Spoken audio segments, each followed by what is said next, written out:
Hi ಎಲ್ರಿಗೂ ನಮಸ್ಕಾರ. ಮತ್ತೊಮ್ಮೆ GSS ಸ್ಟಡಿ ಸರ್ಕಲ್ಗೆ ಆತ್ಮೀಯ ಸ್ವಾಗತ. ಇವತ್ತಿನ ಅವಧಿಯಲ್ಲಿ ಜೂನ್ ತಿಂಗಳ ಮೊದಲ ವಾರದ ಪ್ರಚಲಿತ ವಿದ್ಯಮಾನಗಳನ್ನು ಇಲ್ಲಿ ನೋಡ್ತಾ ಹೋಗೋಣ. ಮೋಸ್ಟ್ ಇಂಪಾರ್ಟೆಂಟ್ ಆಗಿರತಕ್ಕಂಥ ಪ್ರಶ್ನೆಗಳತವ ಕೊನೆ ತನಕ ನೋಡಿ ಅಂತಕ್ಕಂಥದ್ದು. ಬನ್ನಿ ಶುರು ಮಾಡೋಣ. ಮೊದಲ ಪ್ರಶ್ನೆ ನೋಡ್ತೀವಿ. ಸ್ಕ್ರಿಪ್ಸ್ ನ್ಯಾಷನಲ್ ಸ್ಪೆಲ್ಲಿಂಗ್ ಬಿನಲ್ಲಿ ಯಾರು ವಿಜಯಶಾಲಿಯಾಗಿದ್ದಾರೆ ಅಂತಕ್ಕಂಥ ಪ್ರಶ್ನೆ ಇದೆ. ಫೈಜಾನ್ ಜಕಿ, ಕೋರಿ ಲೋಪ್ಲರ್, ಬೃಹತ್ ಸೋಮ, ಜಾಕ್ವೆಸ್ ಬೈಲಿ ಅಂತಕ್ಕಂಥದ್ದು ಆಯ್ಕೆಗಳಿದ್ದಾವೆ. ಈ ಒಂದು ಪ್ರಶ್ನೆಗೆ ಸರಿಯಾದ ಉತ್ತರ ನೋಡೋದಾದರೆ ಆಯ್ಕೆ ಸಿ ಸರಿಯಾಗಿರ್ತಕ್ಕಂಥದ್ದು. ಬೃಹತ್ ಸೋಮ ಅಂತಕ್ಕಂಥವ್ರು ಈ ಒಂದು ಸ್ಪರ್ಧೆಯಲ್ಲಿ ವಿಜಯಶಾಲಿ ಆಗ್ತಾರೆ. ಇವ್ರ ಬಗ್ಗೆ ಸ್ವಲ್ಪ ಮಾಹಿತಿಯನ್ನು ನೋಡ್ತಾ ಹೋಗೋಣ. ಮೊದಲನೇದಾಗಿ ಫ್ಲೋರಿಡಾದ 12 ವರ್ಷದ ಭಾರತೀಯ ಅಮೇರಿಕನ್ 7ನೇ ತರಗತಿ ವಿದ್ಯಾರ್ಥಿಯಾಗಿರ್ತಕ್ಕಂಥ ಬೃಹತ್ ಸೋಮ ಪ್ರತಿಷ್ಠಿತ ಸ್ಕ್ರಿಪ್ಟ್ ನ್ಯಾಷನಲ್ ಸ್ಪೆಲ್ಲಿಂಗ್ ಬಿನಲ್ಲಿ ವಿಜಯಶಾಲಿಯಾಗಿದ್ದಾನೆ ಅಂತಕ್ಕಂಥದ್ದು ಗಮನಿಸ್ಬೋದು. ಕಾಗುಣಿತ ಪರಾಕ್ರಮದ ಗಮನಾರ್ಹ ಪ್ರದರ್ಶನದಲ್ಲಿ ಬೃಹತ್ ಟ್ರೈ ಬ್ರೇಕರ್ ಸುತ್ತಿನಲ್ಲಿ 29 ಪದಗಳನ್ನು ಸರಿಯಾಗಿ ಉಚ್ಚರಿಸಿದನು. ಚಾಂಪಿಯನ್ಶಿಪ್ಪನ್ನು ಭದ್ರಪಡಿಸಿದನು ಅಂತಕ್ಕಂಥದ್ದು ನೋಡ್ತಾ ಹೋಗ್ತೀವಿ. ಈ ಗೆಲುವನ್ನು 3ನೇ ಬಾರಿಗೆ ಸ್ಪರ್ಧೆಯಲ್ಲಿ ಭಾಗವಹಿಸಿದ ನಂತರ ಬೃಹತ್ ಅವರು ವಿಜಯವನ್ನು ಗುರುತಿಸುತ್ತದೆ. ಕಾಗುಣಿತ ಶ್ರೇಷ್ಠತೆ ಮತ್ತು ಪರಿಶ್ರಮ ಸಮರ್ಪಣೆಯನ್ನು ಈ ಒಂದು ಇದರಲ್ಲಿ ಪ್ರದರ್ಶನ ಮಾಡಲಾಯಿತು ಅಂತಕ್ಕಂಥದ್ದು. ಅಂದರೆ ಕಾಗುಣಿತ ಸ್ಪರ್ಧೆ ಅಂತಕ್ಕಂಥದ್ದು ಈ ಒಂದು ಸ್ಪರ್ಧೆಯಲ್ಲಿ ಬೃಹತ್ ಸೋಮ ಅಂತಕ್ಕಂಥವ್ರು 7ನೇ ತರಗತಿ ವಿದ್ಯಾರ್ಥಿಯಾಗಿರ್ತಕ್ಕಂಥ ಇವನು ಈ ಒಂದು ಸ್ಪರ್ಧೆಯಲ್ಲಿ ವಿಜಯಶಾಲಿ ಆಗ್ತಾನೆ. ಇವನು ಮೂಲತಃ ಭಾರತೀಯ ಅಮೇರಿಕನ್ ಅಂತಕ್ಕಂಥದ್ದು ಇಲ್ಲಿ ಗಮನಿಸಬಹುದು. ಈ ಒಂದು ಕಾರ್ಯಕ್ರಮ ಎಲ್ಲಿ ನಡೆದಿತ್ತು ಅಂದರೆ ಫ್ಲೋರಿಡಾದಲ್ಲಿ ಅಂತಕ್ಕಂಥದ್ದು ಇದು ಕೂಡ ಗಮನಿಸಬಹುದು. ನೆಕ್ಸ್ಟ್ ನೋಡೋಣ. ಭಾರತದ ಯಾವ ರಾಜ್ಯದಲ್ಲಿ ಶಾಲಾ ಪಠ್ಯಪುಸ್ತಕದಲ್ಲಿ ಕೃತಕ ಬುದ್ಧಿಮತ್ತೆ ಕಲಿಕೆಯನ್ನು ಪರಿಚಯಿಸಲಾಗಿದೆ ಅಂತಕ್ಕಂಥದ್ದು. ಕೃತಕ ಬುದ್ಧಿಮತ್ತೆ ಅಂದರೆ AI ಅಂತಕ್ಕಂಥದ್ದು, ಆರ್ಟಿಫಿಷಿಯಲ್ ಇಂಟೆಲಿಜೆನ್ಸ್ ಅಂತ ಕರಿತೀವಿ. ಈ ಒಂದು ಕೃತಕ ಬುದ್ಧಿಮತ್ತೆಯನ್ನು ಕಲಿಕಾ ವಿಭಾಗದಲ್ಲಿ ಮೊಟ್ಟ ಮೊದಲ ಬಾರಿಗೆ ಬಳಕೆ ಮಾಡಲಾದ ರಾಜ್ಯ ಯಾವುದು ಅಂತೇಳಿ ಕೇಳಿದ್ದಾರೆ. ಕರ್ನಾಟಕ, ಮಹಾರಾಷ್ಟ್ರ, ತಮಿಳುನಾಡು, ಕೇರಳ.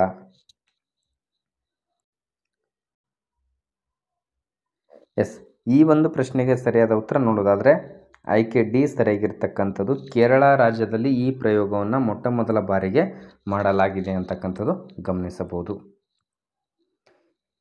ಕೇರಳದ 7ನೇ ತರಗತಿ ವಿದ್ಯಾರ್ಥಿಗಳಿಗೆ ನೋಡಿ, ಕೇರಳದಲ್ಲಿ 7ನೇ ತರಗತಿ ವಿದ್ಯಾರ್ಥಿಗಳಿಗೆ ಮಾಹಿತಿ ಮತ್ತು ಸಂವಹನ ತಂತ್ರಜ್ಞಾನ ಪಠ್ಯಪುಸ್ತಕದಲ್ಲಿ ಆರ್ಟಿಫಿಷಿಯಲ್ ಇಂಟೆಲಿಜೆನ್ಸ್ನ ಕಲಿಕೆಯನ್ನು ಪರಿಚಯಿಸಿದೆ. ಇದು ತಾಂತ್ರಿಕ ಶಿಕ್ಷಣ ಪ್ರವರ್ತನೆಯ ಹೆಜ್ಜೆಯನ್ನು ಗುರುತಿಸುತ್ತದೆ. ಈ ಉಪಕ್ರಮವು ಮುಂಬರುವ ಶೈಕ್ಷಣಿಕ ವರ್ಷದಲ್ಲಿ 4 ಲಕ್ಷಕ್ಕೂ ಹೆಚ್ಚು ವಿದ್ಯಾರ್ಥಿಗಳು AI-ನೊಂದಿಗೆ ಪರಿಚಯಿಸುವ ಗುರಿಯನ್ನು ಹೊಂದಿದೆ. ಇದು ಡಿಜಿಟಲ್ ಯುಗಕ್ಕೆ ತನ್ನದೇ ಆದ ಯುವಕರನ್ನು ಸಿದ್ಧಪಡಿಸುವ ರಾಜ್ಯದ ಬದ್ಧತೆಯನ್ನು ಪ್ರದರ್ಶಿಸುತ್ತದೆ ಅಂತಕ್ಕಂಥದ್ದು. ಇದು ಬಹಳ ಮುಖ್ಯವಾಗಿ ಶಿಕ್ಷಣ ರಂಗದಲ್ಲಿ ಡಿಜಿಟಲ್ ಯುಗಕ್ಕೆ ನಾಂದಿ ಆಗ್ತದೆ ಅಂತಕ್ಕಂಥದ್ದು ಗಮನಿಸಬಹುದು. ಮೊಟ್ಟ ಮೊದಲನೇದಾಗಿ 7ನೇ ತರಗತಿ ವಿದ್ಯಾರ್ಥಿಗಳಿಗೆ ಈ ಒಂದು ಆರ್ಟಿಫಿಷಿಯಲ್ ಇಂಟೆಲಿಜೆನ್ಸನ್ನು ಪರಿಚಯಿಸಲಾಗಿದೆ ಅಂತಕ್ಕಂಥದ್ದು ಅದು ಕೇರಳದಲ್ಲಿ ನೆನಪಿನಾಗಿಟ್ಕೊಳ್ಳೋಕ್ಕೆ ಸಾಧ್ಯ ಆಗಿರಬೇಕು. ನೆಕ್ಸ್ಟ್ ನೋಡೋಣ. 2024ರ ಆರೋಗ್ಯ ಪ್ರಚಾರಕ್ಕಾಗಿ ನೆಲ್ಸನ್ ಮಂಡೆಲಾ ಪ್ರಶಸ್ತಿಯನ್ನು ಯಾವ ಸಂಸ್ಥೆಗೆ ನೀಡಲಾಗಿದೆ? ಮೋಸ್ಟ್ ಇಂಪಾರ್ಟೆಂಟ್ ಆಗಿರ್ತಕ್ಕಂಥ ಪ್ರಶ್ನೆ. ನಿಮಾನ್ಸ್, ಏಮ್ಸ್, ಮಾನಸಿಕ ಆರೋಗ್ಯ ಇಲಾಖೆ, ಆರೋಗ್ಯ ಸಚಿವಾಲಯ ಅಂತಕ್ಕಂಥದ್ದಿದೆ. ಈ ಒಂದು ಪ್ರಶ್ನೆಗೆ ಸರಿಯಾದ ಉತ್ತರ ನಿಮಾನ್ಸ್ಗೆ ಈ ಒಂದು ನೆಲ್ಸನ್ ಮಂಡೆಲಾ ಪ್ರಶಸ್ತಿಯನ್ನು ನೀಡಿ ಗೌರವಿಸಲಾಗಿದೆ ಈ ನಿಮಾನ್ಸ್ ಸಂಸ್ಥೆಗೆ. ಮುಂದೆ ನೋಡೋಣ. ಬೆಂಗಳೂರಿನಲ್ಲಿರ್ತಕ್ಕಂಥ national institute of mental health and neuroscience ನಿಮಾನ್ಸ್ಗೆ ವಿಶ್ವ ಆರೋಗ್ಯ ಸಂಸ್ಥೆ WHO ವರ್ಲ್ಡ್ ಹೆಲ್ತ್ ಆರ್ಗನೈಸೇಷನ್ ಅಂತಕ್ಕಂಥದ್ದು 2024ರ ಆರೋಗ್ಯ ಪ್ರಚಾರಕ್ಕಾಗಿ ಪ್ರತಿಷ್ಠಿತ ನೆಲ್ಸನ್ ಮಂಡೆಲಾ ಪ್ರಶಸ್ತಿಯನ್ನು ನೀಡಲಾಗಿದೆ ಅಂತಕ್ಕಂಥದ್ದು. ಈ ಗುರುತಿಸುವಿಕೆ ನಿಮಾನ್ಸ್ನ ಅಸಾಧಾರಣ ಸಮರ್ಪಣೆ ಮತ್ತು ಮಾನಸಿಕ ಆರೋಗ್ಯ ಮತ್ತು ಯೋಗಕ್ಷೇಮವನ್ನು ಉತ್ತೇಜಿಸಲು ನೀಡಿದ ಕೊಡುಗೆಗಾಗಿ ಈ ಒಂದು ಪ್ರಶಸ್ತಿಯನ್ನು ನೀಡಲಾಗಿದೆ. 2019ರಲ್ಲಿ WHO ಈ ಒಂದು ಪ್ರಶಸ್ತಿಯನ್ನು ಸ್ಥಾಪಿಸಲಾಯಿತು ಅಂತಕ್ಕಂಥದ್ದು. ಆರೋಗ್ಯದ ಪ್ರಚಾರಕ್ಕಾಗಿ ನೆಲ್ಸನ್ ಮಂಡೇಲಾ ಪ್ರಶಸ್ತಿಯನ್ನು ಆರೋಗ್ಯ ಪ್ರಚಾರ ಉಪಕ್ರಮವನ್ನು ಮುನ್ನಡೆಸುವಲ್ಲಿ ಅತ್ಯುತ್ತಮ ಪ್ರಯತ್ನಗಳನ್ನು ಪ್ರದರ್ಶಿಸುವ ಸಂಸ್ಥೆಗಳಿಗೆ ಅಂಗೀಕರಿಸಲಾಗುತ್ತದೆ, ಅಂದರೆ ಆ ಸಂಸ್ಥೆಗಳಿಗೆ ನೀಡಲಾಗುತ್ತೆ. ಇದು ಮಾನಸಿಕ ಆರೋಗ್ಯ, ವಕಾಲತ್ತು ಮತ್ತು ಪ್ರಚಾರದ ಕ್ಷೇತ್ರಗಳಲ್ಲಿ ನಿಮಾನ್ಸ್ ಗಮನಾರ್ಹ ಪರಿಣಾಮವನ್ನು ಪ್ರತಿಬಿಂಬಿಸುತ್ತದೆ. ಆದ ಕಾರಣಕ್ಕಾಗಿ 2024ರಲ್ಲಿ ನೆಲ್ಸನ್ ಮಂಡೇಲಾ ಪ್ರಶಸ್ತಿಯನ್ನು ನಿಮಾನ್ಸ್ ಸಂಸ್ಥೆಗೆ ನೀಡಿ ಗೌರವಿಸಲಾಗಿದೆ ಅಂತಕ್ಕಂಥದ್ದು ಗಮನಿಸಬಹುದು. ನೆಕ್ಸ್ಟ್ ಪ್ರಶ್ನೆ ನೋಡೋಣ. ಭಾರತದಲ್ಲಿ ತಂಬಾಕು ನಿಯಂತ್ರಣಕ್ಕಾಗಿ ಬ್ರ್ಯಾಂಡ್ ಅಂಬಾಸಿಡರ್ ಆಗಿ ಯಾರನ್ನು ನೇಮಿಸಲಾಗಿದೆ? ಆಯ್ಕೆಗಳು ನೋಡ್ತಾ ಹೋಗೋಣ. PV ಸಿಂಧು, ಸೈನಾ ನೆಹ್ವಾಲ್, ಕಿಡಂಬಿ ಶ್ರೀಕಾಂತ್, ಪುಲೇಲಾ ಗೋಪಿಚಂದ್ ಅಂತೇಳಿ ಆಯ್ಕೆಗಳಿದ್ದಾವೆ. ಭಾರತದಲ್ಲಿ ತಂಬಾಕು ನಿಯಂತ್ರಣಕ್ಕಾಗಿ ಬ್ರ್ಯಾಂಡ್ ಅಂಬಾಸಿಡರ್ ಆಗಿ ಯಾರನ್ನು ನೇಮಿಸಲಾಗಿದೆ ಅಂತಕ್ಕಂಥ ಪ್ರಶ್ನೆಗೆ ಸರಿಯಾದ ಉತ್ತರ ನೋಡೋದಾದರೆ ಆಯ್ಕೆ ಎ ಸರಿಯಾಗಿರ್ತಕ್ಕಂಥದ್ದು. PV ಸಿಂಧೂರವರು ಈ ಒಂದು ಅಂಬಾಸಿಡರ್ ಆಗಿ ಆಯ್ಕೆಯಾಗಿದ್ದಾರೆ. ಆರೋಗ್ಯ ಮತ್ತು ಕುಟುಂಬ ಕಲ್ಯಾಣ ಸಚಿವಾಲಯ ಆಯೋಜಿಸಿದ ಕಾರ್ಯಕ್ರಮದಲ್ಲಿ ಭಾರತದ ಬ್ಯಾಡ್ಮಿಂಟನ್ ಪಟು PV ಸಿಂಧು ಅವರನ್ನು ಭಾರತದಲ್ಲಿ ತಂಬಾಕು ನಿಯಂತ್ರಣ ಬ್ರ್ಯಾಂಡ್ ಅಂಬಾಸಿಡರ್ ಆಗಿ ನೇಮಿಸಲಾಗಿದೆ. ಈ ಉಪಕ್ರಮವನ್ನು ಚಿಕ್ಕ ಮಕ್ಕಳು ಮತ್ತು ಯುವಕರನ್ನು ಎಲ್ಲ ರೂಪಗಳಲ್ಲಿ ತಂಬಾಕಿನಿಂದ ದೂರವಿರಿಸಲು ಮತ್ತು ಆರೋಗ್ಯದ ಆಯ್ಕೆಗಳನ್ನು ಸ್ವೀಕರಿಸಲು ಪ್ರೇರೇಪಿಸುವ ಗುರಿಯನ್ನು ಹೊಂದಿರತಕ್ಕಂಥದ್ದು. ಬ್ರ್ಯಾಂಡ್ ಅಂಬಾಸಿಡರ್ ಆಗಿ ಸಿಂಧು ಅವರು ಪದನಾಮ ತಂಬಾಕು ನಿಯಂತ್ರಣ ಕ್ರಮಗಳನ್ನು ಜಾರಿಗೊಳಿಸುವಲ್ಲಿ ಮತ್ತು ಆರೋಗ್ಯದ ಸಮುದಾಯಗಳನ್ನು ಬೆಳೆಸುವಲ್ಲಿ ಸರ್ಕಾರ ಪೂರ್ವಭಾವಿ ನಿಲುವನ್ನು ಎತ್ತಿ ತೋರಿಸುತ್ತದೆ ಅಂತಕ್ಕಂಥದ್ದು ಇಲ್ಲಿ ಗಮನಿಸಬಹುದು. ಮೋಸ್ಟ್ ಇಂಪಾರ್ಟೆಂಟಾಗಿ ಒಬ್ಬರು ಕ್ರೀಡಾಪಟುಗಳು ಆ ತಂಬಾಕಿನ ಬಗ್ಗೆ, ತಂಬಾಕು ಸೇವನೆಯಿಂದ ಏನೆಲ್ಲ ಆಗ್ತದೆ ಅಂತಕ್ಕಂಥದ್ರ ಬಗ್ಗೆ ಜಾಗೃತಿ ಮೂಡಿಸುವುದು ಪರಿಣಾಮಕಾರಿಯಾಗಿರುತ್ತದೆ ಅನ್ನೋ ಉದ್ದೇಶಕ್ಕೋಸ್ಕರ ಅವರನ್ನು ಸರ್ಕಾರ ನೇಮಿಸಲಾಗಿದೆ ಅಂತಕ್ಕಂಥದ್ದು ಇಲ್ಲಿ ಗಮನಿಸಬಹುದು. ತಂಬಾಕು ದುಶ್ಚಟಗಳಿಂದ ದೂರ ಇದ್ದಷ್ಟು ಮನುಷ್ಯ ಆರೋಗ್ಯಯುತವಾದ ಜೀವನ ನಡೆಸಲು ಸಾಧ್ಯ ಆಗ್ತದೆ. ಅದು ಆ ಮಟ್ಟಿಗೆ ಮನುಷ್ಯನಿಗೆ ಆರೋಗ್ಯಕರ ಅನಿಸ್ಬೋದು, ಬಟ್ ಅದು ಮುಂದಿನ ಜೀವನದಲ್ಲಿ ತುಂಬ ದುಷ್ಪರಿಣಾಮಗಳು ಬೀರುತ್ತದೆ. ಅದಕ್ಕೋಸ್ಕರ ತಂಬಾಕಿನಿಂದ ಎಲ್ಲರೂ ದೂರವಿರಬೇಕಾ ಅಂತೇಳಿ ನಾವು ಈ ಮೂಲಕ ಹೇಳ್ತಾ ಇದ್ದೀವಿ. ಇದು ತಂಬಾಕು ಒಂದು ಪ್ರಚಾರದ ರಾಯಭಾರಿಯಾಗಿ ಯಾರಾಗಿದ್ದಾರೆ ಅಂದರೆ PV ಸಿಂಧು. ನೆಕ್ಸ್ಟ್ ನೋಡೋಣ. 3D ಮುದ್ರಿತ ರಾಕೆಟ್ ಎಂಜಿನ್ನ ಅಭಿವೃದ್ಧಿ ಮತ್ತು ಪರೀಕ್ಷೆಯಲ್ಲಿ ಇಸ್ರೋನೊಂದಿಗೆ ಯಾವ ಕಂಪನಿಯು ಸಹಕರಿಸುತ್ತದೆ ಅಂತಕ್ಕಂಥದ್ದು. 3D ಮುದ್ರಿತ ರಾಕೆಟ್ ಎಂಜಿನ್ ಅಭಿವೃದ್ಧಿಪಡಿಸುವಲ್ಲಿ ಇಸ್ರೋ ಸಂಸ್ಥೆಯೊಂದಿಗೆ ಇನ್ನೊಂದು ಸಂಸ್ಥೆ ಸಹಭಾಗಿತ್ವ ಹೊಂದಿದೆ. ಆ ಒಂದು ಸಂಸ್ಥೆ ಯಾವುದಂತೇಳಿ ಗುರುತಿಸಬೇಕಾದ್ರೆ Infosys, Wipro 3D, TCS, 3D ಯುಗ ತಂತ್ರಜ್ಞಾನ ಅಂತೇಳಿ ಆಯ್ಕೆಗಳಿದ್ದಾವೆ. ಈ ಒಂದು ಪ್ರಶ್ನೆಗೆ ಸರಿಯಾದ ಉತ್ತರ ನೋಡೋದಾದರೆ ಆಯ್ಕೆ ಬಿ ಸರಿಯಾಗಿರ್ತಕ್ಕಂಥದ್ದು. ವಿಪ್ರೋ 3D ಅಂತಕ್ಕಂಥ ಈ ಸಂಸ್ಥೆ ಇಸ್ರೋ ಸಂಸ್ಥೆಯೊಂದಿಗೆ 3D ಮುದ್ರಿತ ರಾಕೆಟ್ ಎಂಜಿನ್ ಅಭಿವೃದ್ಧಿಪಡಿಸುವ ಒಂದು ಸಹಯೋಗದಲ್ಲಿ ವಿಪ್ರೋ 3D ಭಾಗವಹಿಸುತ್ತದೆ ಅಂತಕ್ಕಂಥದ್ದು ಗಮನಿಸಬಹುದು. ಇಲ್ಲಿ ನೋಡ್ತಾ ಹೋಗ್ತೀವಿ. ವಿಪ್ರೋ 3D ಭಾರತದ ಪೋಲಾರ್ ಸ್ಯಾಟಲೈಟ್ ಲಾಂಚಿಂಗ್ ವೆಹಿಕಲ್ PSLVಗಾಗಿ 3D ಮುದ್ರಿತ ರಾಕೆಟ್ ಎಂಜಿನ್ ಅಭಿವೃದ್ಧಿ ಮತ್ತು ಪರೀಕ್ಷೆಯಲ್ಲಿ ಇಸ್ರೋನೊಂದಿಗೆ ಸಹಕರಿಸಿದೆ ಅಂತಕ್ಕಂಥದ್ದು ಯಾವುದು? ವಿಪ್ರೋ 3D ಅಂತಕ್ಕಂಥ ಸಂಸ್ಥೆ. ಈ ಸಹಯೋಗವು ಸಂಯೋಜಕ ಉತ್ಪಾದನಾ ಮತ್ತು ತಂತ್ರಜ್ಞಾನದಲ್ಲಿ ಗಮನಾರ್ಹ ಪ್ರಗತಿಯನ್ನು ಕಾರಣವಾಯಿತು, ಎಂಜಿನ್ ವಿನ್ಯಾಸವನ್ನು ಸುವ್ಯವಸ್ಥಿತಗೊಳಿಸಿತು ಮತ್ತು ದಕ್ಷತೆ ಕಾರ್ಯಕ್ಷಮತೆಯನ್ನು ಹೆಚ್ಚಿಸಲಾಯಿತು ಅಂತಕ್ಕಂಥದ್ದು. ಎಂಜಿನ್ ಯಶಸ್ವಿ ಪರೀಕ್ಷೆಯನ್ನು ಏರೋಸ್ಪೇಸ್ ಉದ್ಯಮದಲ್ಲಿ ಸಂಯೋಜಕ ತಯಾರಿಕೆಯ ಸಾಮರ್ಥ್ಯವನ್ನು ಒತ್ತಿ ಹೇಳುತ್ತದೆ ಅಂತಕ್ಕಂಥದ್ದು ಇಲ್ಲಿ ಗಮನಿಸಬಹುದು. ಇದು ಭಾರತದ ಬಾಹ್ಯಾಕಾಶ ಪರಿಶೋಧನಾ ಪ್ರಯತ್ನಗಳಲ್ಲಿ ಒಂದು ಮೈಲುಗಲ್ಲು ಅಂತೇಳಿ ಗುರುತಿಸಲಾಗಿದೆ. ಇಸ್ರೋ ಸಂಸ್ಥೆಯವರು ಹೇಳ್ತಾರೆ, ವಿಪ್ರೋ 3Dದವರು ನಮ್ಮೊಂದಿಗೆ ಸಹಭಾಗಿತ್ವದಲ್ಲಿ ಹಲವಾರು ಉತ್ಪಾದನಾ ತಂತ್ರಜ್ಞಾನದಲ್ಲಿ ಗಮನಾರ್ಹ ಬದಲಾವಣೆಗಳಾಗಿವೆ. ಇದು ಉನ್ನತವಾದ ಒಂದು ಮೈಲುಗಲ್ಲು ಅಂಥೇಳಿ ಇಸ್ರೋದವರು ಹೇಳಿಕೊಂಡಿದ್ದಾರೆ ಅಂತಕ್ಕಂಥದ್ದು ಗಮನಿಸಬಹುದು. ನೆಕ್ಸ್ಟ್ ನೋಡೋಣ. ಸಾರಥಿ 2.0 ಮೊಬೈಲ್ ಅಪ್ಲಿಕೇಶನನ್ನು ಇತ್ತೀಚೆಗೆ ಬಿಡುಗಡೆ ಮಾಡಿದ್ದು ಯಾರಿಂದ ಅಂತಕ್ಕಂಥದ್ದು.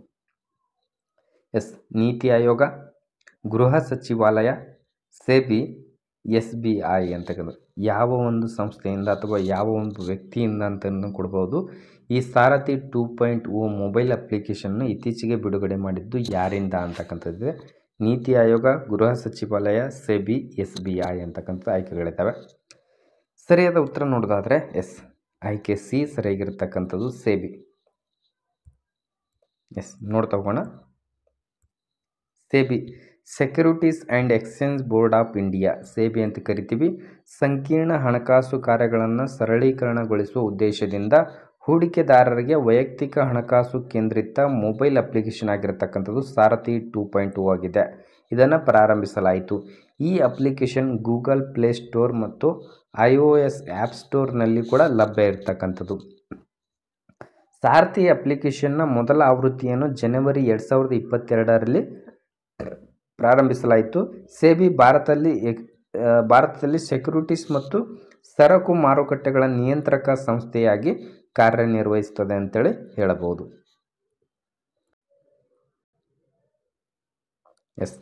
ನೆಕ್ಸ್ಟ್ ಪ್ರಶ್ನೆ ನೋಡೋಣ. ನಾವು ಪ್ರತಿ ವರ್ಷ ವಿಶ್ವ ಪರಿಸರ ದಿನವನ್ನು ಆಚರಿಸಲಾಗುತ್ತದೆ. ಯಾವ ದಿನ ಅಂತಕ್ಕಂಥದ್ದು ಗುರುತಿಸಬೇಕು. ಪ್ರತಿ ವರ್ಷ ವಿಶ್ವ ಪರಿಸರ ದಿನ ಯಾವ ದಿನದಂದು ಆಚರಿಸಲಾಗುತ್ತದೆ? ಜನವರಿ 1, ಜನವರಿ 1, ಏಪ್ರಿಲ್ 22, ಜೂನ್ 5, ಸೆಪ್ಟೆಂಬರ್ 21 ಅಂತಕ್ಕಂಥ. ಎಲ್ರಿಗೂ ಗೊತ್ತಿರ್ತಕ್ಕಂಥದ್ದು. ಮೋಸ್ಟ್ ಇಂಪಾರ್ಟೆಂಟಾಗಿ ಅದನ್ನು ಯಾಕೆ ಆಚರಣೆ ಮಾಡ್ತಾರೆ, ಒಂದು ಥೀಮ್, ಪ್ರತಿ ವರ್ಷ ಒಂದೊಂದು ಥೀಮ್ ಇಟ್ಕೊಂಡು ಆಚರಣೆ ಮಾಡ್ತಾರೆ. ಈ ವರ್ಷದ ಥೀಮ್ ಏನಾಗಿದೆ ಅಂತಕ್ಕಂಥದ್ದು ಮುಖ್ಯ ಆಗಿರ್ತಕ್ಕಂಥದ್ದು. ಪ್ರತಿ ವರ್ಷ ಜೂನ್ 5 ಆಯ್ಕೆ ಸಿ ಸರಿಯಾಗಿರ್ತಕ್ಕಂಥದ್ದು. ಪ್ರತಿ ವರ್ಷ ಜೂನ್ 5 ವಿಶ್ವ ಪರಿಸರ ದಿನ ಅಂತೇಳಿ ಆಚರಿಸಲಾಗುತ್ತದೆ. ನೋಡ್ತಾ ಹೋಗೋಣ. ಪರಿಸರ ಸಂರಕ್ಷಣೆಗಾಗಿ ಜಾಗೃತಿ ಮತ್ತು ಕ್ರಮಗಳನ್ನು ಉತ್ತೇಜಿಸಲು ಪ್ರತಿ ವರ್ಷ ಜೂನ್ 5 ವಿಶ್ವ ಪರಿಸರ ದಿನವನ್ನಾಗಿ ಆಚರಿಸಲಾಗುತ್ತದೆ. ಈ ವಿಶ್ವಸಂಸ್ಥೆ ಈ ದಿನವನ್ನು ಅನೇಕ ಸರ್ಕಾರೇತರ ಸಂಸ್ಥೆಗಳು, ವ್ಯವಹಾರ ಮತ್ತು ಸರ್ಕಾರಿ ಘಟಕಗಳು ಬೆಂಬಲಿಸುತ್ತವೆ ಅಂತಕ್ಕಂಥದ್ದು ಗಮನಿಸಬಹುದು. 2024ರ ವಿಶ್ವ ಪರಿಸರ ದಿನದ ಥೀಮ್ ಏನಾಗಿದೆ ಅಂತಕ್ಕಂಥದ್ದು ಇಲ್ಲಿ ನೋಡಬಹುದು. ಭೂ ಪುನಃಸ್ಥಾಪನೆ, ಮರುಭೂಮೀಕರಣ ಮತ್ತು ಬರ ಸ್ಥಿತಿಸ್ಥಾಪಕತ್ವ ಅಂತಕ್ಕಂಥದ್ದು. ಇದು ಜನರೇಷನ್ ರಿಸ್ಟೋರೇಷನ್ ಅಂತೇಳಿ ಕೂಡ ಕರೀತಾರೆ. ಮೇಲೆ ಕೇಂದ್ರೀಕರಿಸುತ್ತದೆ. ಕಾಡುಗಳನ್ನು ಬೆಳೆಸುವುದು, ನೀರಿನ ಮೂಲಗಳನ್ನು ಪುನರುಜ್ಜೀವನಗೊಳಿಸುವುದು ಮತ್ತು ಮಣ್ಣನ್ನು ಮರಳಿ ತರುವುದು ಮಹತ್ವವನ್ನು ಒತ್ತಿ ಹೇಳ್ತಕ್ಕಂಥದ್ದು. ಏನು ಹೇಳ್ತದೆ? ಮೋಸ್ಟ್ ಇಂಪಾರ್ಟೆಂಟಾಗಿ ಕಾಡುಗಳನ್ನು ಬೆಳೆಸುವುದು ಅಂತಕ್ಕಂಥದ್ದು. ಅದರ ಜೊತೆಗೆ ನೀರಿನ ಮೂಲಗಳನ್ನು ಪುನರುಜ್ಜೀವನಗೊಳಿಸ್ತಕ್ಕಂಥದ್ದು ಆಗಿರ್ಬೋದು. ಹಾಗೆ ಮಣ್ಣನ್ನು ಮರಳಿ ತರ್ತಕ್ಕಂಥದ್ದು, ಮಣ್ಣಿನಲ್ಲಿ ತೇವ ಫಲವನ್ನು ಉಳಿಸ್ತಕ್ಕಂಥದ್ದು. ಇವು 3 ಇಂಪಾರ್ಟೆಂಟ್ ಆಗಿರ್ತಕ್ಕಂಥದ್ದು 2024ರ ಪರಿಸರ ದಿನದ ಥೀಮ್ ಆಗಿದೆ ಅಂತಕ್ಕಂಥದ್ದು. ನೆಕ್ಸ್ಟ್ ನೋಡೋಣ. ಭೂಮಿಯ ವಾತಾವರಣದಲ್ಲಿ ಓಝೋನ್ ಸವಕಳಿಗೆ ಪ್ರಾಥಮಿಕ ಕಾರಣವೇನು ಅಂತಕ್ಕಂಥದ್ದು. ಇದಕ್ಕೆ ಮೂಲ ಪ್ರಾಥಮಿಕ ಕಾರಣ ಏನಂದರೆ ಕ್ಲೋರೋಫ್ಲೋರೋಕಾರ್ಬನ್ಗಳನ್ನು ಅತಿ ಹೆಚ್ಚಾಗಿ ಬಳಕೆಯಾಗೋದ್ರಿಂದ CFC ಅಂತೇಳಿ ಬಳಸ್ತೀವಿ ನಾವು. ರೆಫ್ರಿಜರೇಟರ್ನಲ್ಲಿ ಬಳಕೆ ಆಗ್ತದೆ. ಆಮೇಲೆ ಮನೆಯಲ್ಲಿ ಬಳಕೆ ಮಾಡ್ತಕ್ಕಂಥ ಫ್ರಿಜ್ ಆಗಿರ್ಬೋದು, ವಾಷಿಂಗ್ ಮಷಿನ್ ಆಗಿರ್ಬೋದು, ಇದ್ರುಗಳಲ್ಲಿ ಏನು ಮಾಡ್ತೀವಿ, CFC ಜಾಸ್ತಿ ಹೆಚ್ಚಾಗಿ ಬಳಕೆ ಆಗೋದ್ರಿಂದ ಇದು ಓಝೋನ್ ಪದರಕ್ಕೆ ಸವಕಳಿಗೆ ಪ್ರಾಥಮಿಕ ಕಾರಣವಾಗಿದೆ ಅಂತೇಳಿ ಹೇಳಬಹುದಾಗಿರ್ತಕ್ಕಂಥದ್ದು. ನೆಕ್ಸ್ಟ್ ನೋಡೋಣ. ಹಸಿರುಮನೆ ಪರಿಣಾಮಕ್ಕೆ ಯಾವ ಅನಿಲ ಕಾರಣವಾಗಿದೆ? ಆಮ್ಲಜನಕ, ಸಾರಜನಕ, ಇಂಗಾಲದ ಡೈಆಕ್ಸೈಡ್, ಆರ್ಗಾನ್ ಅಂತೇಳಿ ಆಯ್ಕೆಗಳಿದ್ದಾವೆ. ಈ ಒಂದು ಪ್ರಶ್ನೆಗೆ ಸರಿಯಾದ ಉತ್ತರ ಹಸಿರುಮನೆ ಪರಿಣಾಮಕ್ಕೆ ಯಾವ ಅನಿಲ ಕಾರಣವಾಗಿದೆ ಅಂದರೆ CO2, ಕಾರ್ಬನ್, ಇಂಗಾಲದ ಡೈಆಕ್ಸೈಡ್ ಅಂತ ಕರಿತೀವಿ. ಇದು ಮುಖ್ಯವಾಗಿ ಕಾರಣವಾಗಿರ್ತಕ್ಕಂಥದ್ದು.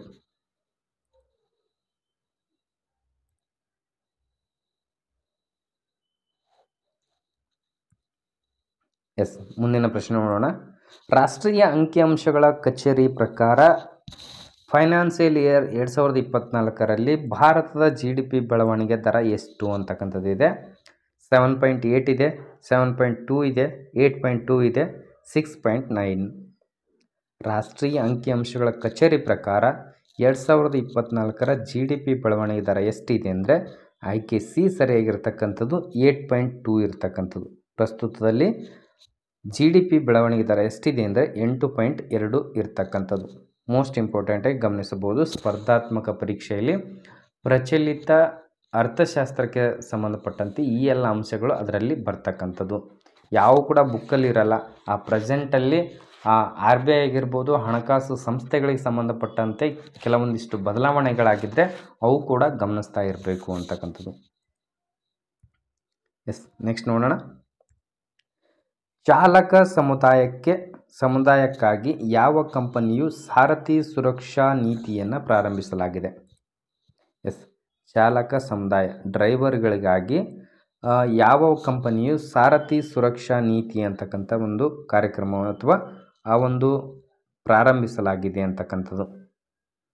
ಟಾಟಾ ಮೋಟಾರ್ಸ್ ಅಂತೇಳಿದೆ, ಮಹೀಂದ್ರ ಮತ್ತು ಮಹೀಂದ್ರಾ ಅಂತೇಳಿದೆ, ಹೋಲ್ಟೋ ಕಂಪ್ನಿ, ಅಶೋಕ್ ಲೇಲ್ಯಾಂಡ್ ಅಂತೇಳಿದೆ. ಈ ಒಂದು ಸಾರಥಿ ಸುರಕ್ಷಾ ನೀತಿ ಅಂತಕ್ಕಂಥ ಒಂದು ಕಾರ್ಯಕ್ರಮ ಯಾವ ಕಂಪನಿ ಆಯೋಜನೆ ಮಾಡಲಾಗಿದೆ ಅಂತಕ್ಕಂಥದ್ದು. ಈ ಒಂದು ಪ್ರಶ್ನೆಗೆ ಸರಿಯಾದ ಉತ್ತರ ನೋಡೋದಾದರೆ ಆಯ್ಕೆ ಡಿ ಸರಿಯಾಗಿರ್ತಕ್ಕಂಥದ್ದು. ಅಶೋಕ್ ಲೇಲ್ಯಾಂಡ್ ಅಂತಕ್ಕಂಥದ್ದು ಸಾರಥಿ ಸುರಕ್ಷಾ ನೀತಿ ಅಂತಕ್ಕಂಥದ್ದು ಚಾಲಕ ಸಮುದಾಯದವರಿಗೋಸ್ಕರ ಪ್ರಾರಂಭಿಸಿರ್ತಕ್ಕಂಥ ಒಂದು ಯೋಜನೆಯಾಗಿದೆ. ನೆಕ್ಸ್ಟ್ ನೋಡೋಣ. ಭಾರತೀಯ ಸೇನೆಯು ತಮ್ಮ ಗೋ ಗ್ರೀನ್ ಉಪಕ್ರಮಗಳ ಭಾಗವಾಗಿ ಪ್ಲಾಸ್ಟಿಕ್ ತ್ಯಾಜ್ಯ ನಿರ್ವಹಣಾ ಘಟಕವನ್ನು ಇತ್ತೀಚೆಗೆ ಎಲ್ಲಿ ಉದ್ಘಾಟಿಸಲಾಯಿತು ಅಂತಕ್ಕಂಥದ್ದು. ಅರುಣಾಚಲ್ ಪ್ರದೇಶ, ಅಸ್ಸಾಂ, ಸಿಕ್ಕಿಂ, ಮಣಿಪುರ್. ಈ ಒಂದು ಪ್ರಶ್ನೆಗೆ ಸರಿಯಾದ ಉತ್ತರ ನೋಡೋದಾದರೆ ಆಯ್ಕೆ ಸಿ ಸರಿಯಾಗಿರತಕ್ಕಂಥದ್ದು. ಸಿಕ್ಕಿಂ ರಾಜ್ಯದಲ್ಲಿ ಈ ಒಂದು ಕಾರ್ಯಕ್ರಮ ಗೋ ಗ್ರೀನ್ ಉಪಕ್ರಮಗಳು ಭಾಗವಾಗಿ ಪ್ಲಾಸ್ಟಿಕ್ ತ್ಯಾಜ್ಯಗಳ ನಿರ್ವಹಣೆ ಘಟಕ ಸಿಕ್ಕಿಂ ರಾಜ್ಯದಲ್ಲಿ ಸ್ಥಾಪಿಸಲಾಯಿತು ಅಥವಾ ಉದ್ಘಾಟಿಸಲಾಯಿತು ಅಂತಕ್ಕಂಥದ್ದು ಗಮನಿಸಬಹುದು.